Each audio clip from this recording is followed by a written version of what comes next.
receives a classified briefing that would change everything. Deep in orbit, a heavily mutated fungus, once sent into space for controlled study, had survived re-entry when an experimental oxygen tank crashed down onto the remote red soil of Western Australia.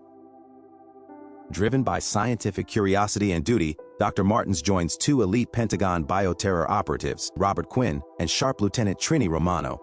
Together, they race across the barren landing site toward the scorched tank. With steady hands, Martins carefully extracts a sample of the pulsating, otherworldly fungus. But in that fatal moment, her boot comes down on a hidden fragment. The mutated organism eats through the reinforced material like acid, searing into her skin and flooding her bloodstream in seconds. Her eyes widened in terror as the invasion began, tendrils of alien influence snaking through her veins, hijacking her nerves, twisting her thoughts. She fights it, desperately, violently. Her body convulses as the fungus seizes control, turning her own will against her. Before Quinn and Romano could react, Dr. Hero Martins races out and ends her life right in front of them. The military wasted no time. Explosives rip through the site, erasing every trace of the crash, yet one sealed sample is recovered, carefully contained and rushed under heavy guard to the Atchison storage facility. What was once a secure research complex was now permanently sealed off, a place where humanity's deadliest mistake was locked away. For now. At Atchison storage facility, young Travis pushes through another grueling shift. His boss, Griffin, was already on his back barking orders. Griffin drops a new detail with a smirk. A new girl starting tonight. Name's Naomi. Try not to scare her off. Later that night, the facility grew quieter. An elderly woman known as Ma Rooney slips into her rented storage unit, seeking a few moments of private solitude away from the world. Travis was busy organizing shelves when a sharp, rhythmic beeping sound pierced the silence. He pauses, listening intently. Confused, he sought out Naomi, the new hire. She's sharp-eyed and quick-witted, and as they stand together in the narrow corridor, their conversation flows easily as they began to learn about each other. I don't hear anything. Then the beeping returns. I definitely heard it. There's... And as they finally pinpointed the exact location, deep inside the reinforced wall itself, Travis glances at Naomi, a rebellious spark in his eyes. "Screw the rules," he said with a grin. "Let's cut a hole right here and see what's making that noise." Instead of hesitation, Naomi's face lit up. She was already drawn to his bold, rule-breaking spirit. Meanwhile, thousands of miles away in Raleigh, North Carolina, Robert Quinn lay fast asleep in his quiet home. His phone suddenly shatters the peace. He jolts awake and answered. On the other end was Abigail, a stern military officer. "We've got a temperature breach. The fungus at Atchison is showing signs of activity," and replies with commanding authority. "Get me a plane ready, and have a car waiting the moment I land. I'm heading there now." With a determined swing, Travis smashes through the weakened wall, revealing a hidden world beyond. His flashlight beam cut through the darkness. No, like a circuit that's reactive to temperature. You want to go down and see it? Naomi's eyes widened with excitement.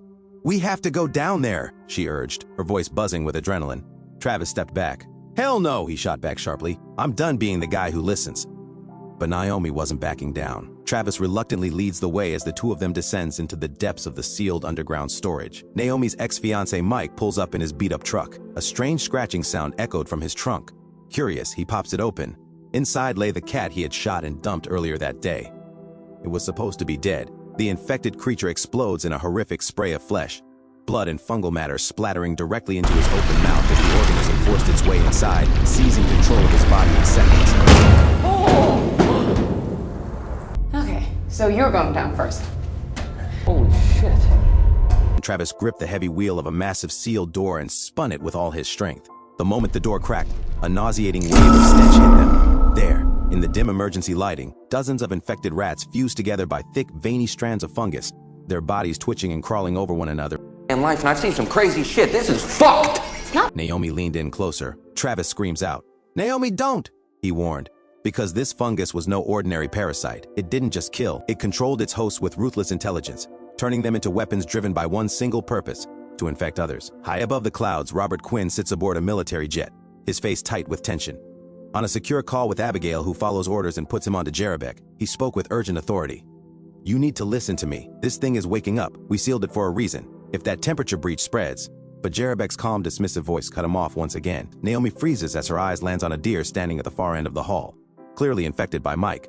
Horrified, Naomi and Travis whispered frantically, piecing together the nightmare, how the fungus must have escaped its prison, how it had already begun spreading through the facility like a living plague. The deer convulsed violently. Its fire swells before it explodes in a massive burst of blood.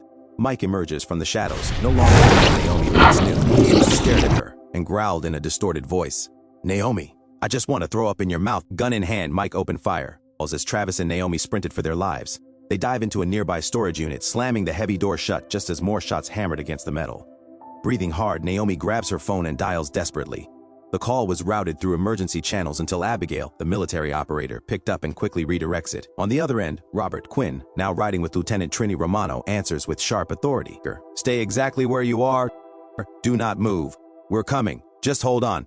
Travis speaks out, "No one's coming on time. This thing is already loose. We're not gonna make it if we just sit here waiting." Griffin arrives with a rowdy crew of bikers, ready to buy a truckload of stolen TVs. They step into the facility expecting a simple deal, only to find the place already descending into hell and an eerie sense that something monstrous was closing in. Meanwhile, Robert and Trini move with lethal precision.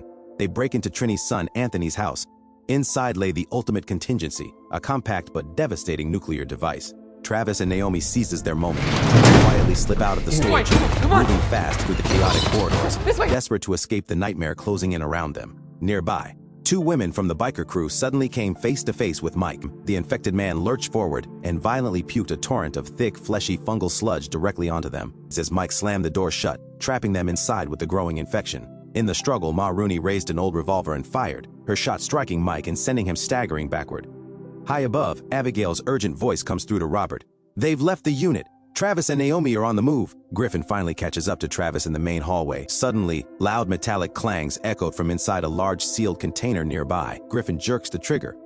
The gunshot rings out. Griffin waves the gun wildly. "Open it! Open the damn container now and let them out!"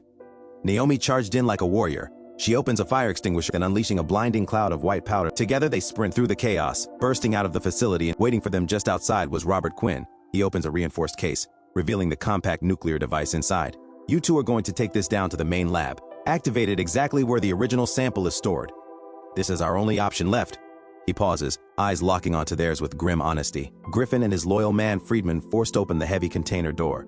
The moment it cracked, a wave of foul stench hit them.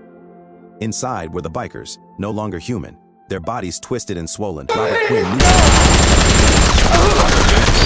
systematically fired on every motorcycle, escape the growing horror. Griffin tried to lead the remaining infected bikers upward toward the exit, but in a moment of distraction, one of the monstrous bikers broke free, lunging away into the shadows. The entire facility was transforming into a living nightmare. With no time left, Travis carefully positions the nuclear device. "It's already on," Naomi whispered in disbelief. Robert activated it from outside. Robert Quinn swiftly before the charge. Griffin raises his pistol with a trembling hand, aiming one last desperate shot at Robert's back. Lieutenant Trini Romano burst onto the scene. Griffin, Naomi and Travis are still fighting for survival. The rogue infected biker lunges at them from the shadows, but Naomi shoots her down, clearing their final path. They burst outside and reunite with Robert and Romano. They sprint an old minibus piled in. Behind them, the nuke finally detonates.